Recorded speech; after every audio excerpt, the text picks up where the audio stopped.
Welcome to Marvel Vision, a podcast about Marvel, the MCU, and right now, all the Marvel news you can use. I'm Alex. I'm Justin.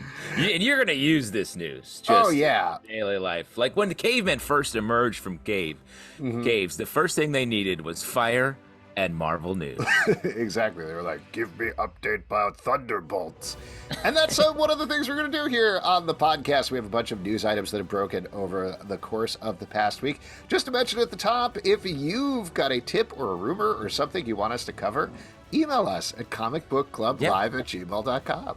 Hit us up at the news desk. Our fleet of young reporters will definitely dive into this. Cubs, yes. That's Again, it. tying back to the whole cave thing. That's what we're doing here. It's a whole theme this episode. Let's jump into it. This is a big one. This is very rumory. This comes from a bunch of different sources, but I saw this over on CBR, Comic Book Resources.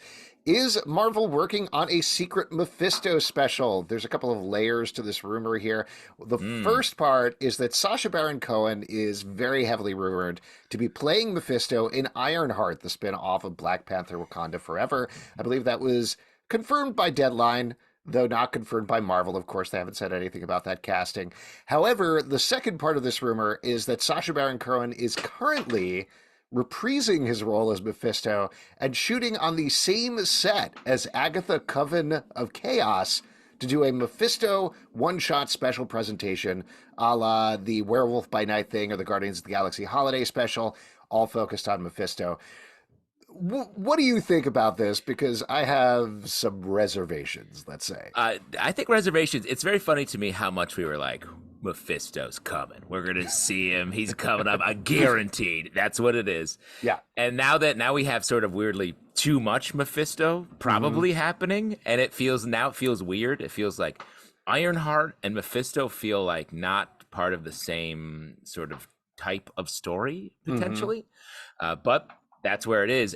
And a special for Mephisto actually fits more for me. But then it makes me feel like, are they setting up Mephisto for another larger role, perhaps in some sort of Spidered Man universe, where, in fact, Mephisto has had a large role in the comic books, undoing the marriage between he and Mary Jane. Now, obviously, they're not married, but as we learned at the end of the last movie, she doesn't know him. Perhaps something that a young Peter Parker might be willing to make a deal with a devil about because of his true love. That would be absolutely wild. Just to take a quick step back to the whole Iron. That was a lot of stuff. But that's what I'm excited about. Yeah. Yeah. No. I get it.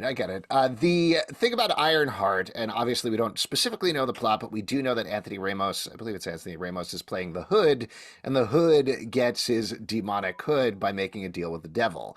So it would make sense that Mephisto is in there in some way. We have talked about before about how there's a potential interesting clash between magic and science going on in the show. Not what I'd expect by Ironheart, but I'm very curious to see it.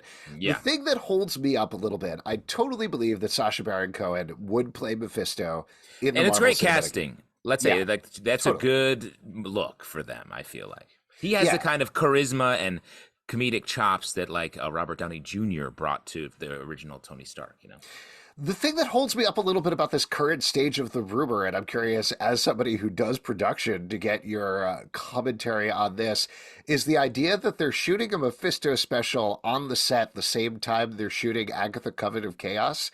That seems weird to me. I mean, that is a little weird, unless that saying it that way makes me think that Mephisto will also appear in the Agatha show, which makes a lot of sense from a witch, the devil point of view. That's a strong, obvious connect. But as far as shooting something on the same set, that's not that strange. It may be that from a production point of view, it may be that they had to stop down for some sort of production reason, like one of the stars had to go do something else. So they had a couple days on the stage. They were like, okay, let's slide the Mephisto thing in here, especially if it's a set like if it's a stage like that has the volume on it, and it can be anything. There's no real loss there. Or if it's something where a volume, you can just put anything back there. So there's no real, it's just moving props in and out or set pieces. So from a production point of view, I don't find that to be too strange. In fact, it may be some nice synergy if there's any sort of similar storylines between Agatha and Mephisto. It also that makes a lot of sense. I get that. I do think then the question becomes about scheduling, something we're going to be talking about a little later in the podcast, because we still don't know when any of these shows are coming out. Agatha Coven of Chaos, they've talked about maybe sometime next year. They're saying this Mephisto special might be sometime this year. If there is a specific tie with them, I could see some sort of like Mephisto's Day Off type thing happening where you have that's fun. Him, Rosencrantz, and Guildenstern his way through Agatha Coven of Chaos, but then you need that to come first. So lots of question marks here. Seems potentially reasonable, but I guess we'll see what happens. Well, and then you get into like, and I know we're going to talk about this in a little bit, but like the idea that like Marvel's pulling back, like we're not going to do as many things, because Agatha Coven of Chaos feels like the actual opposite of that, where it's like, yeah, this is a spin-off from sort of a spin-off about a character that we all love, but doesn't relate to a lot of other Marvel continuity. It's like stepping out on one tree limb as opposed to connecting back to a larger piece.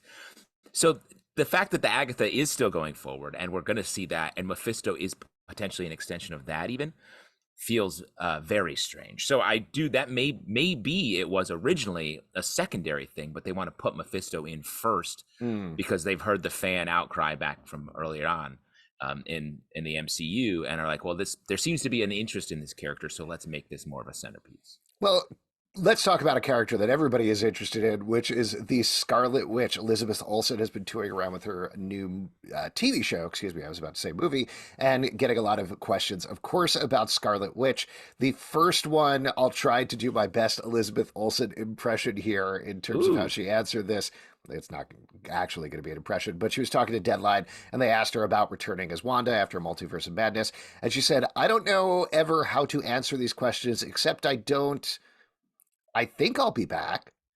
And there's that. You can hear her agent in her brain being like, don't say you're not coming back. Say you want to come back. Maybe someone will hear you. And the weird thing about the quote was just be like, it was hard to tell if she was like doing a fun bit of like, I don't think I'll be back. I think I'll be like, maybe she was doing a bit. Maybe she was saying something very weird. A little more definitive. She talked to Screen Rant about this as well when she was on a carpet. I think this is down at South by Southwest. We can do anything with her now. I feel like we've done so much. Now we can really have fun. I feel like there's a lot more humor to be had with her. She's often the emotion of a story, and I'm curious to see what we can explore, and hopefully we can give her some redemption. So what do you think about that? Given that she was flat as a pancake at the end of Multiverse of Madness, do you want to see Scarlet Witch back? How do you want to see Scarlet Witch back? What's your take on it? Well, just if I were to decipher that quote directly, where it's like, she could be funny too, and we could redeem her a little bit, I'm like, that feels like an episode of Agatha. Like they like somehow conjure her from beyond or something like that, and it's like more of a comedic, because like Agatha's, we think, is a comedy, right? It's at least comedically driven, rather than like another sort of Scarlet Witch from Doctor Strange style. Like, this is a absolute monster trying to take over the world. So I do think, I'll tell you, not to interrupt, but if it's Catherine Hahn, Aubrey Plaza, Amy Poehler, and a bunch of other cast members in a deathly serious drama, they've gone horribly wrong somewhere. I mean, you never know what's happening with these shows. So anyway, like, I think her quote feels like she's dancing around something very obvious, that Scarlet Witch will be in an episode of Agatha being redeemed in a fun way. I didn't like Multiverse of Madness. I didn't think it was a good movie, but I do think there was a finality there in terms of what happens with the Scarlet Witch. Obviously, I've seen superhero movies before. Obviously, we've been reading comics for decades at this point, so I know there's a million ways of bringing her back, but I like the finality. I like the idea of letting characters end. I don't need to see Iron Man again. He had a good ending in Avengers Endgame. I don't necessarily need to see Captain America again. Same sort of thing. Like, he had an ending there, so like, I know that's not the point of the comics. I know that's antithetical to comics and superhero storytelling. But as a moviegoer and TV watcher in particular, I like finality. I like ending because these are real human people that actually do get older. I don't think we're going to have that here, though. Well, but I also think like movies are finite storytelling objects. Like comic books and TV are about being unending and episodic and always like pulling you in for the next one. But movies aren't like that. Like, movies are specifically about like, this is the end, and if you want to see another one, we're going to make a sequel, but it's going to be different and you have to pay again. So I I agree with you. I think it's harder to make like, well, now they're back. Now they're back. You can't pull that trick over and over again, or else it starts to get a little like not interesting. I do like your idea to bring Scarlet Witch back as part of Agatha Coven of Chaos. That's a way that it doesn't feel like we need to give her this whole emotional arc and bring finality to her story or anything. It's just bring her in for a bit. And that's a good way of doing it because Elizabeth Olsen, funny actress. Yeah, and I also think that's how they should touch on all the characters you mentioned. Like Captain America, I think I don't know if we want to see him. Maybe we see him in a flashback, or we see him in like a vision or a dream, like anything like that. That's a great way to keep their power in the Marvel's universe moving forward, because those characters inspire all of the current quote unquote Avengers and heroes that we're seeing. Like directly, like the current Captain America is directly inspired by Steve Rogers. Like Ironheart is a direct descendant of Iron Man. Like it's all right there. So like we can see them, but I don't think we want to inject them into the story as a main character again. Let's move on to talk about a new character that's a very mysterious character. Stephen Yeun was also touring around for some new stuff. I believe this is Beef, which is coming to Netflix, that also is premiering at South by Southwest. But he talked to Empire a little bit about his role in Thunderbolts. All he said is, I don't know if it was explicitly on my bucket list in terms of joining the MCU. It was more the story, getting to work with Jake Schreier again, who directed Beef, and what his intentions were. The intentions of the particular character that they wanted me to play were very clear, and that's what drew me to the film. Now, I'll just say this is probably Stephen Yeun's trading on Walking Dead, saying lots of things without actually saying anything coming through here, which set him up very well for Marvel. But given these very vague comments, what do you think? What do you take away from Stephen Yeun and Thunderbolts? I mean, you're right. He's more like he's very savvy about talking about it, but not talking about it. And I'm trying to just figure out what character he could be talking about. Like, what is that? Is it's a villain? Is it like, everybody keeps trying to be like, is he the Sentry in the Thunderbolts? Is he some other Marvel character? And they keep trying to game that out. I feel like he's a guy, probably, is my guess. Oh, interesting. Like he's an agent of damage control or whatever agency Thunderbolts and Valentina are working with. Maybe he's working against them in some way. I'd love to see him in some sort of main role, but I get the sense now that people just kind of want to do Marvel movies. I'm basing this all on William Jackson Harper in Quantumania, where he came in and I was like, oh, that's not a guy we're going to see again. All right. I really like him as an actor. He's funny, but clearly he was like, cool, Marvel paycheck. Let's do this. So maybe it's the same thing with Stephen Yeun, though there has been talk about it potentially being a role that goes forward. I guess this is a roundabout way of saying that when he said this and when he said this quote, my mind immediately went to Martin Freeman in the Black Panther movies, and it feels like he could inhabit the same sort of role. Interesting. I mean, like the Sentry is a interesting character, but on top in a big movie with a ton of characters that need some explaining and reintroduction to in the Thunderbolts movie, to explain the Sentry is crazy, which is like a hero that was alive who has a internal alter ego that is also his arch enemy, who is like sort of losing his mind all the time, but also not, and a great hero, but also his own villain. Like it's just like, it's chaotic to have to do that. I see some other rumors here about him playing Amadeus Cho. That feels very strange, and also feels like, look, an Asian character. Yeah, that's being played by. So that feels like, I don't like that.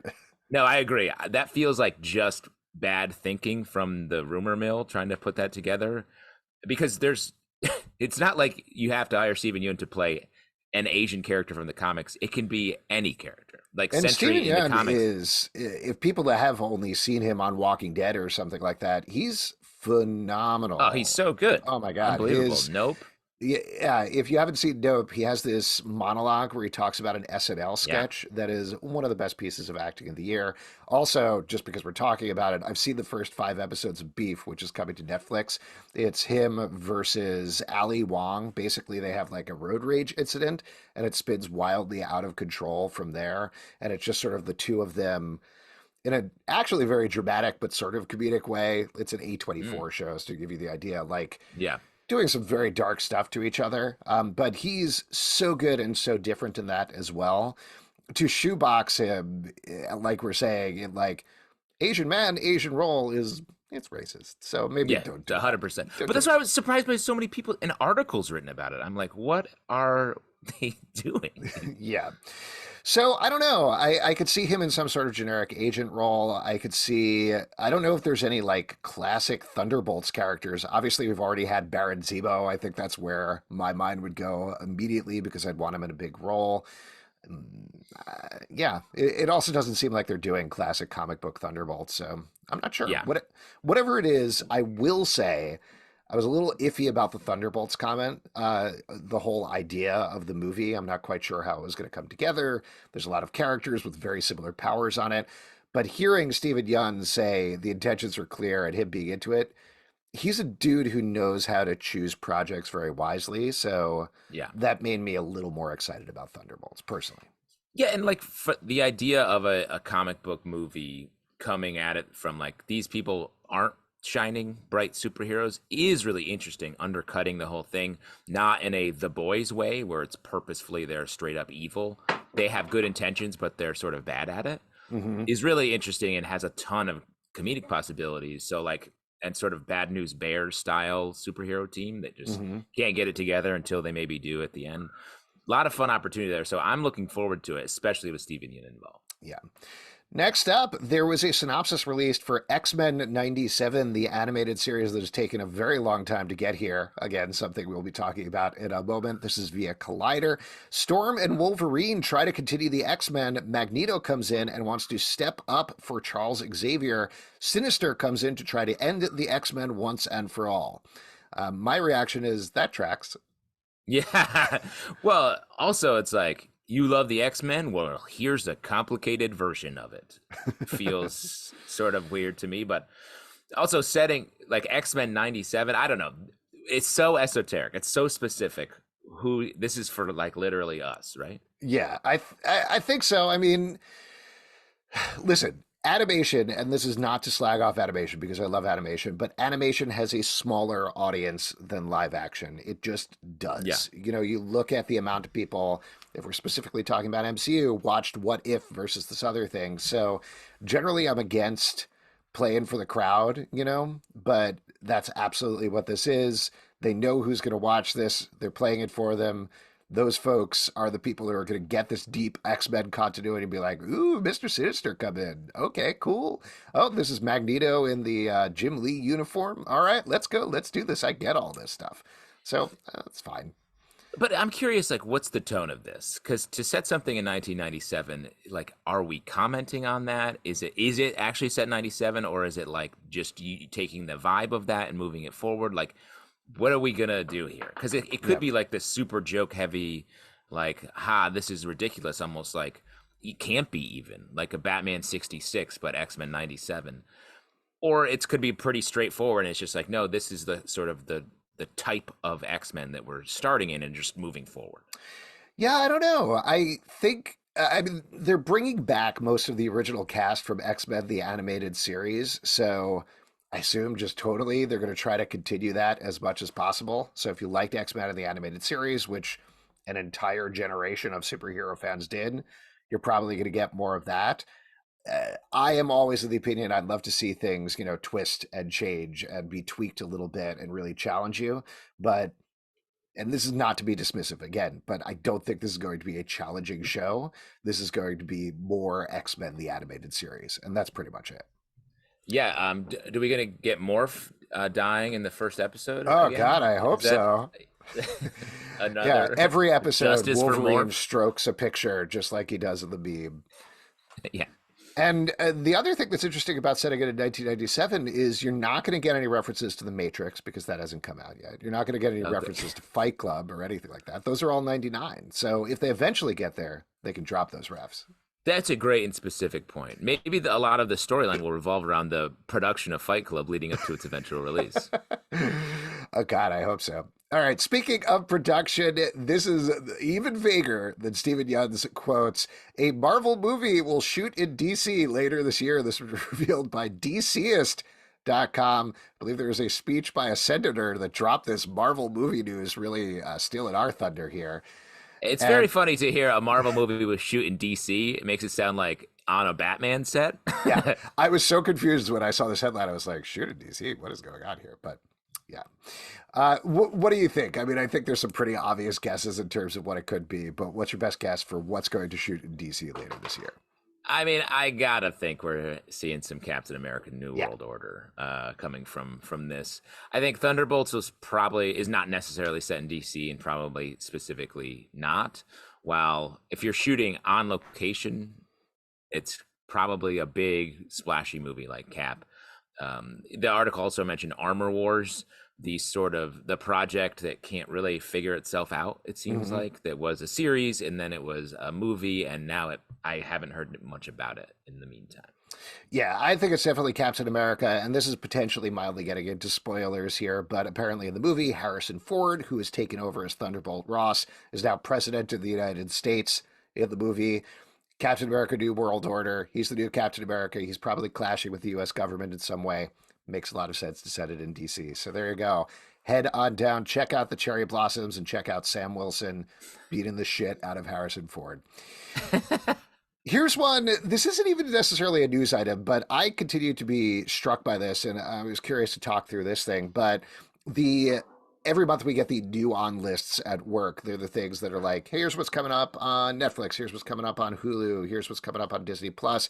And once again, other than you get Marvel's Moon Girl and Devil Dinosaur, and there's one other thing that I'm forgetting about, but there's no new Marvel show or movie that is coming out in Disney Plus in April. And in fact, the last time we saw a new MCO show, and I'm not talking about the behind the scenes documentaries or clip shows or anything like that, was the Guardians of the Galaxy holiday special on November 24th.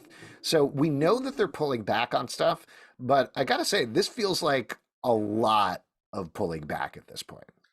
Well, yes, I agree. But I also think we were at a peak sort of Marvel glut a few last year, mid last year. And not to say that glut is necessarily a bad thing. I love get it in my body. I love it. But I do think their announcement of like, hey, we're going to pull back came when they'd already made that decision months ago. Like they said, we're pulling back in the middle of the pullback. So it feels like, and I think the pullback will continue at its current pace. So I think this is now the new pace we're getting, where we're not going to have Marvel stuff for, 2-3 month blocks at a time. Well, but this is getting back to exactly what we were talking about with Covenant Chaos and this Mephisto special. At this point, they got stuff piling up. Like, yes, I understand we're taking a break. We're going to space stuff out. Maybe they're preparing for COVID-19 part 2 or something like that, where they're going to have to shut down again. But they've got Echo pretty much done, right? They're just starting to shoot Daredevil Born Again. They've been shooting Agatha Covenant of Chaos. They've got Secret Invasion has been sitting there for months at this point, just ready to go, or pretty much ready to go as far as we know. Plus everything, Ironheart as well. I'm sure there's a bunch of other things we're forgetting. So how does that space out then? Are they actually going to pull back to like, oh, we're just going to do 2 shows a year, and Echo, which we shot 13 years ago, is going to come out 13 years after that? Or how does this work? Well, I think it's more because it's not about withholding it from us. I think it's like, hey, wait, they're withholding from us. Give me. But I do think that's how it feels, and it's where it's like, why are you holding on to this when you could just release it? But they're working on them all more, I think, is the idea. They're like, okay, wait, how does this all fit together?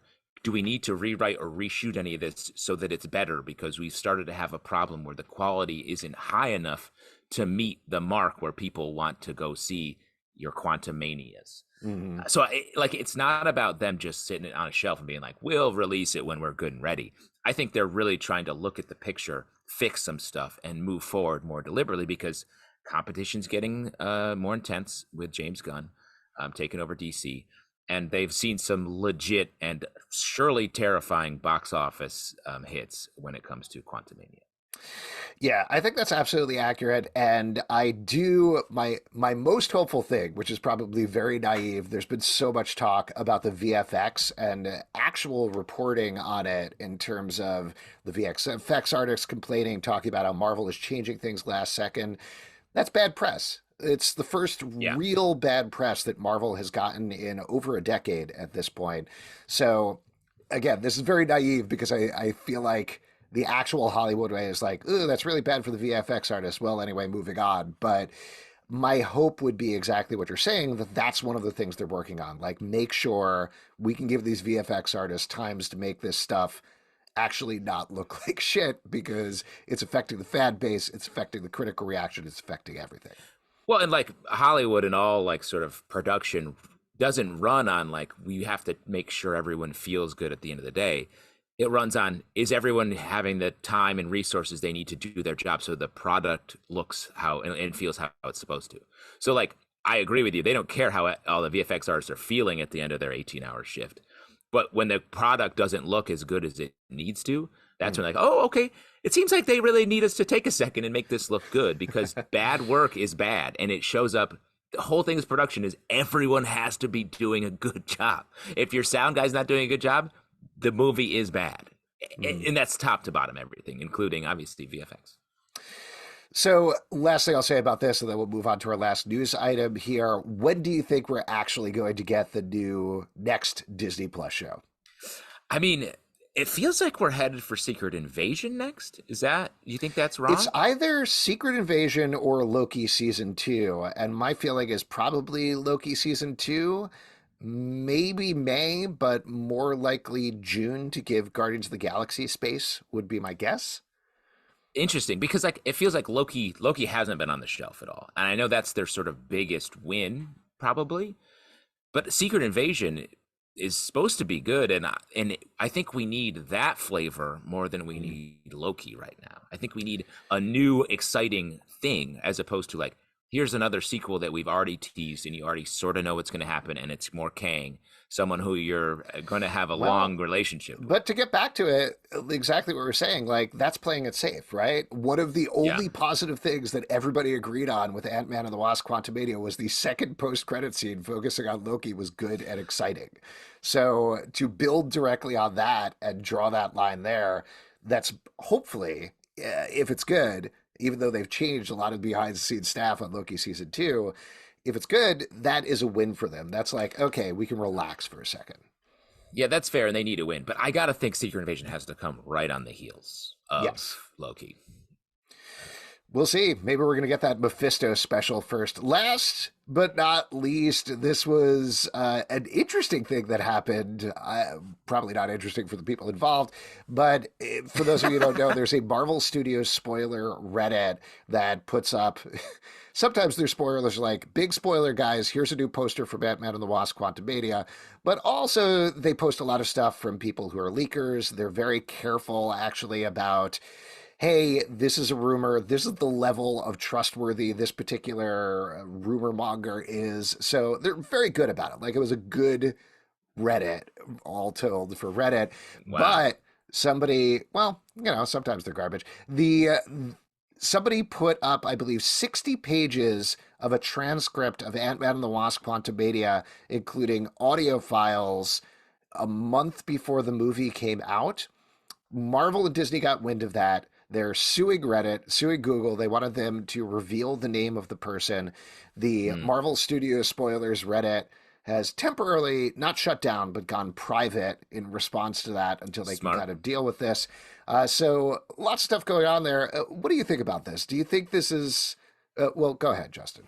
Well, I think the rumor mills and like secrets for Marvel movies in any project, it's good for the movies mostly. Like, even if there are an actual leak, it still builds buzz. It's still getting us somewhere. And it's like, oh my God, what if Sacha Baron Cohen is playing Mephisto? Oh my God, he is. Okay. Oh, I knew that first. Like, it's good fan bait.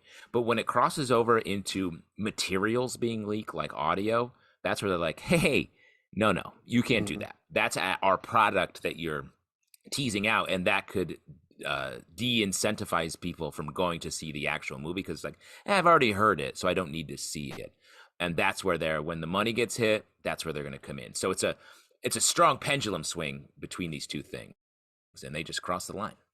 Yeah, totally agree with that. And I think Marvel Studios spoiler Reddit, again, is dealing with it correctly by going private, trying to deal with it. I hope they don't.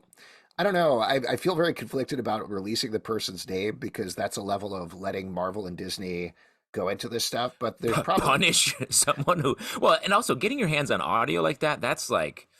that's someone like who has access to the cut of the movie, and it's like, I don't know who that would be, like an assistant editor or someone who's like, I'm just gonna sneak this out.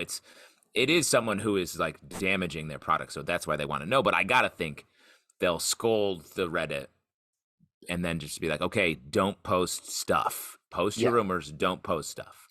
Well, and I think on the flip side of that, I do think there's something to be said for this whole spoiler culture encouraging people who are even involved in a production to push this stuff out there. And that's bad. That's being bad at your job. You shouldn't be doing that stuff. There is a difference, to get back to something we were talking about earlier in the podcast, between reporters from a legitimate outlet talking to people about VXFX, making sure their identities are protected, vetting it, checking everything, talking to an editor and crafting up a piece, versus somebody being like, I'm pissed off about what's going on with my job. I'm going to post 60 pages of the script or 60 minutes of audio or whatever it's going to be.